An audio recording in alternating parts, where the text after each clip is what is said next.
Olá, estudantes da segunda série, tudo bem? Espero que sim, eu sou a professora Ana Carolina, vamos para mais uma aula de Biologia. O tema de hoje é acordados, a gente vai falar sobre características mais específicas sobre o grupo dos répteis, que é a segunda parte. Vamos lá? Objetivos então, compreender a fisiologia geral, aquelas características gerais desse grupo e entender a ecologia desses animais, ok? E claro, vamos começar com uma reportagem que diz o seguinte: Teiu é lagarto que se torna ativo principalmente na primavera e no verão.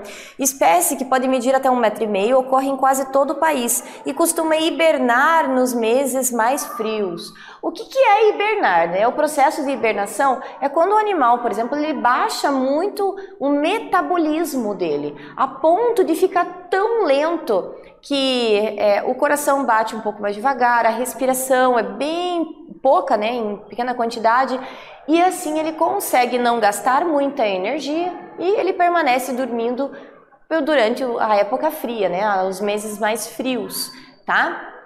O teiu é um animal que consegue fazer isso, claro que parcialmente, não totalmente, mas assim, ele prefere épocas mais quentes. Mas por que será que o lagarto prefere uma época mais quente, né?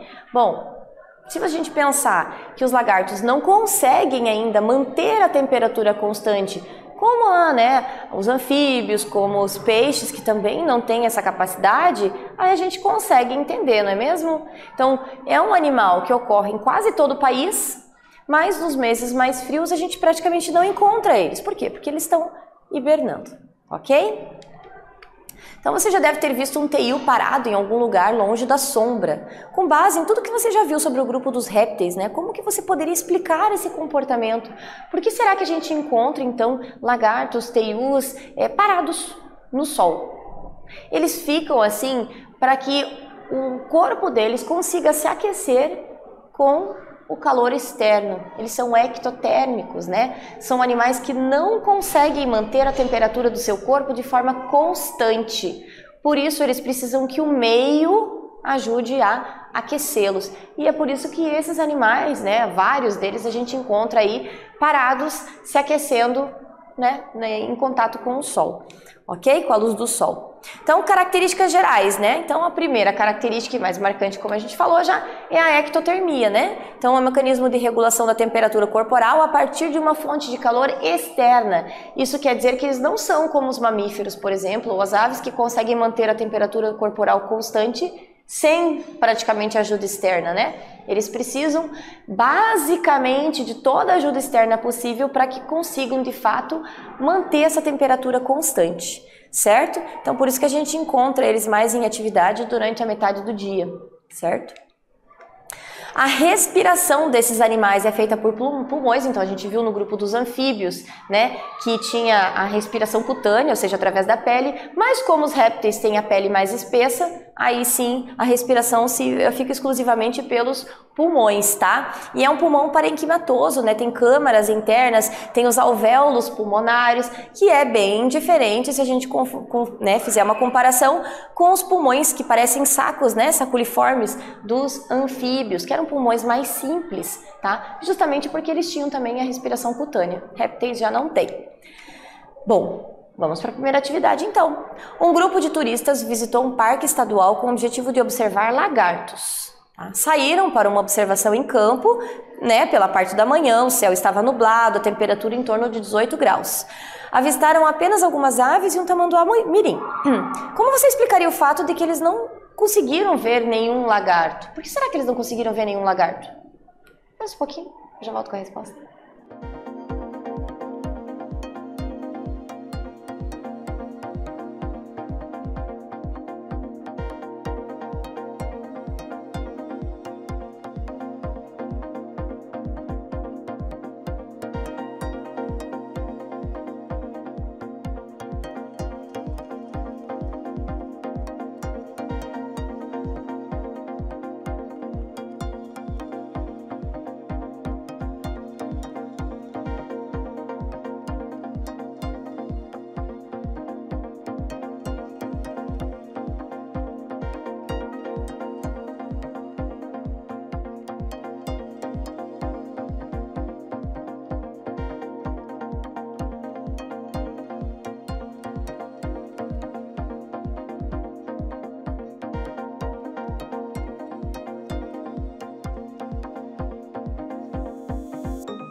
E aí, conseguiu chegar no porquê que esses turistas não conseguiram avistar nenhum lagarto? Se você pensou ali na temperatura, no horário... Bom, é isso aí. Eles pegaram os animais numa época, num momento mais frio do dia, né? Então, por isso que eles não enxergaram. Lagartos, eles são ectotérmicos. Eles vão sair lá quando começa a esquentar. Então, mais próximo da metade do dia, né? São mais ativos quando tá quente. 18 graus ainda não tá quente o suficiente, né? Com exceção do inverno, né? Que tem aqueles momentos ali que é bem frio de manhã. Aí lá por umas 10 horas começa, né? Sobe um pouquinho acima de 15, 17, 18, 20 graus, aí já está numa temperatura um pouquinho mais amena para ele sair e ficar, né, ali lagarteando no sol, tá? Mas esse é o motivo, tá? Eles pegaram um horário que estava nublado, não tinha sol, estava uma temperatura mais fria, então não tinha como avistar, não é mesmo? Bom, com relação à circulação, a circulação sanguínea desses animais, ela é parecida com a de anfíbios, por exemplo, né? Peixes tinham lá um átrio e um ventrículo, né? Que eram aquelas duas cavidades cardíacas. Anfíbios também era parecido. Já dos répteis muda um pouquinho, né? Então eles vão ter 2 átrios e um ventrículo, certo? Átrio esquerdo, átrio direito e o ventrículo. Só que depende.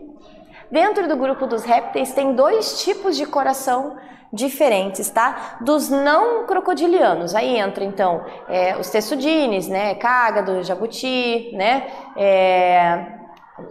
As cobras, né? As serpentes, tá? Alguns lagartos também, né? Eles vão ter os 2 átrios e um ventrículo, só que esse ventrículo, ele é parcialmente dividido. Então aqui parecem 2, mas na verdade é um só que dividiu um pouquinho. Então quer dizer que o sangue, ele ainda se mistura, essa circulação é incompleta, tá? Porque o sangue ainda se mistura ali dentro do ventrículo, tá? Já na circulação de crocodilianos já muda um pouco. Tá? Muda, porque daí eles vão ter, né, um coração com 4 cavidades já bem definidinhas, tá? E mais em algumas épocas, em algumas situações, o sangue ainda pode se misturar. E também a gente ainda diz que esse coração, né, essa circulação é incompleta. Quando que ele vai se misturar, né? Aqui através do forame de Paniza, tá? Que acontece essa mistura do sangue, por exemplo, em momentos em que o crocodilo, o jacaré, ele está embaixo d'água e precisa caçar, ficar bastante tempo embaixo d'água. Para isso ele vai baixar o metabolismo e o sangue vai se misturar, oxigênio e gás carbônico, assim ele não tem tanta necessidade de puxar o oxigênio, tá? E ele consegue ficar escondido ali embaixo d'água. Quando ele volta para a superfície, esse forame se fecha e daí o sangue se separa novamente. Daí podemos dizer que fora da água ele tem uma circulação completa. Então tudo é estratégia, né, desses animais aí para poder, por exemplo, caçar, né? Tem essa diferença aí durante a caça, ok? Então, em comparação, né, a letra A, um coração de um crocodiliano, tá? E a letra B, o coração de um não crocodiliano, tá? Lembrando que do crocodiliano, as 4 cavidades são bem separadinhas, tá? Do não crocodiliano, vai ter uma mistura, né? O sangue vai misturar com mais frequência, basicamente o tempo todo.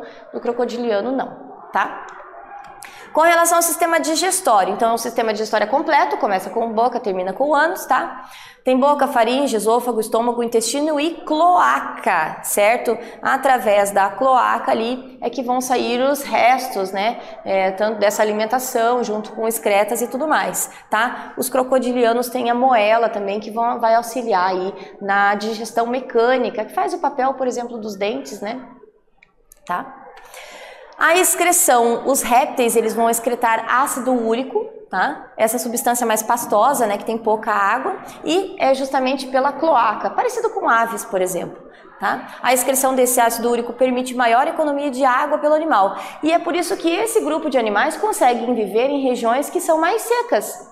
É uma estratégia para evitar esse excesso de perda de água, por isso que a excreção dele, ele é mais pastosa, né? Ele não vai liberar urina propriamente dita, tá? Então, são várias estratégias, um conjunto de estratégias aí para que ele perca o mínimo de água possível para conseguir sobreviver, por exemplo, em lugares mais secos. É por isso que em desertos, né, na Caatinga, a gente encontra várias espécies de lagartos, de serpentes e tudo mais, porque eles conseguem sobreviver nessas regiões justamente por conta dessas estratégias, ok?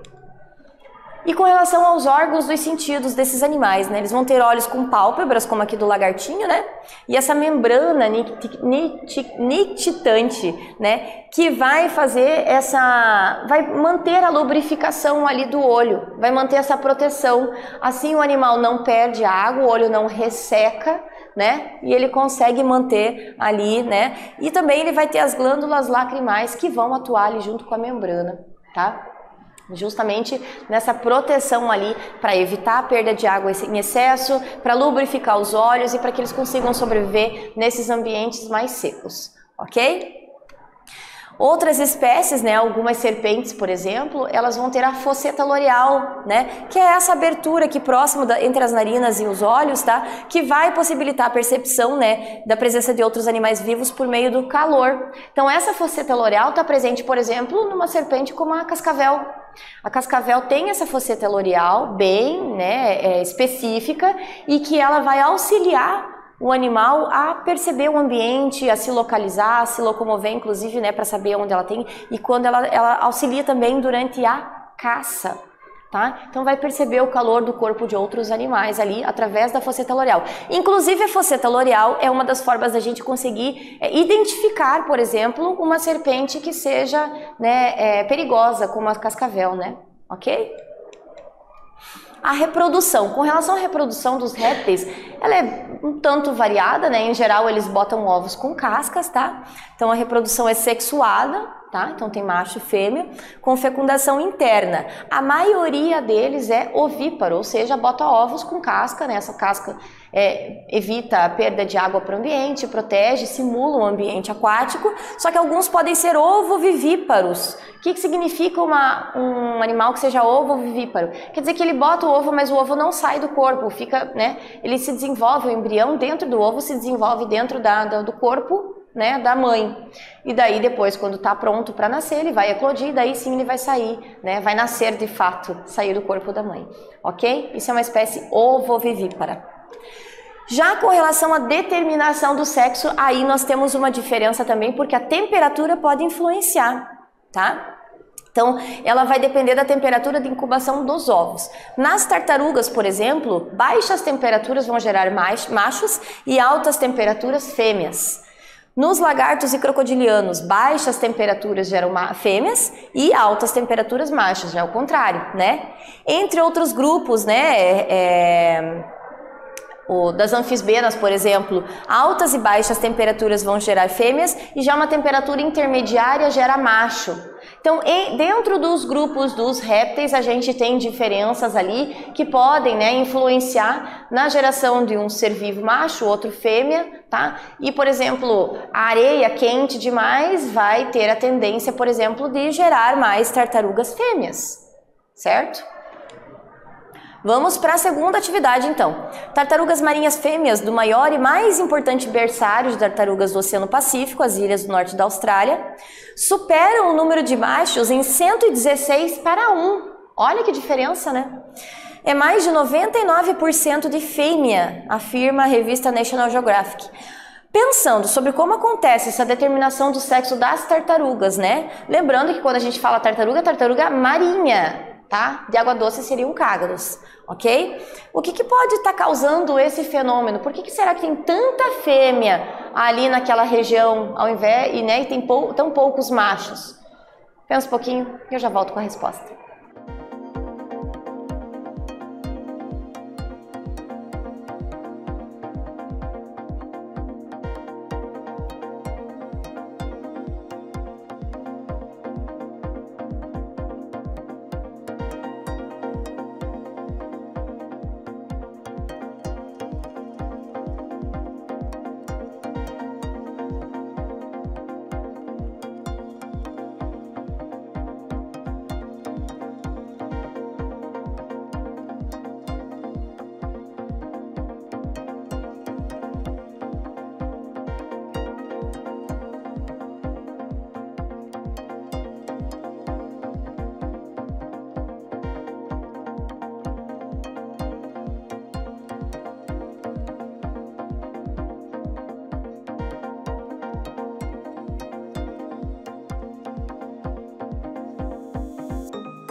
E aí, conseguiu chegar numa resposta? Se você pensou que tem a ver com a areia estar mais quente, o que será que leva essa areia a estar mais quente?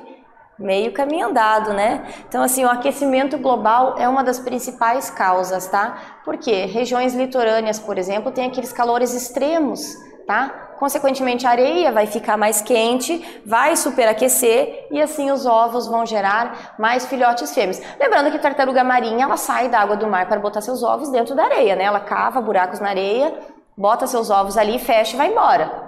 Tá? Então, esses ovos eles vão ser incubados ali dentro da areia. Se a areia estiver constantemente mais quente, aí vão gerar mais fêmeas, ok? Com relação à distribuição geográfica, como são animais ectotérmicos, né, os répteis eles não conseguem estar presentes em todos os ambientes do planeta, tá? Então aqui eles vão estar mais na região em vermelho, laranjado, que seria mais próximo da linha do Equador, onde é de fato mais quente, ok? Aqui a gente comenta também um pouquinho sobre o projeto Tamar, que é um projeto importantíssimo, já que a gente sabe que as tartarugas marinhas, elas botam seus ovos na areia e vão embora. Alguém tem que cuidar, afinal, os filhotes podem sofrer, né, com problemas com relação a predadores, né, até mesmo pessoas que vão lá, pegam esses ovos e fazem o tráfico de animais, levando para as casas, por exemplo, isso pode acontecer. Então o projeto Tamar é um projeto importantíssimo justamente na proteção desses animais, ok? E vamos para a última atividade, que é uma atividade mão na massa. Que tal criar um lapbook sobre as características mais marcantes dos répteis? O lapbook, se você tiver dúvidas de como fazer, tem um link ali do vídeo do YouTube. Se você quiser apontar sua câmera para o QR Code ali, você consegue ter uma noção ali, ele mostra um videozinho como é que faz um lapbook, mas nada mais é do que um conjunto assim de folhas com várias post-its ou papeizinhos, né, com características, informações diferentes, bolsinho, envelopinho, etc. Algo que seja bastante criativo. Pesquisa sobre esses animais e monta esse lapbook. Vou dar um tempinho para você pegar ali com a câmera o link, dar uma olhadinha como é que faz e eu já volto.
Na sua pesquisa, não esqueça, então, de pesquisar, por exemplo, de colocar mais informações com relação à reprodução desses animais, né? A diferença de temperatura e tudo mais.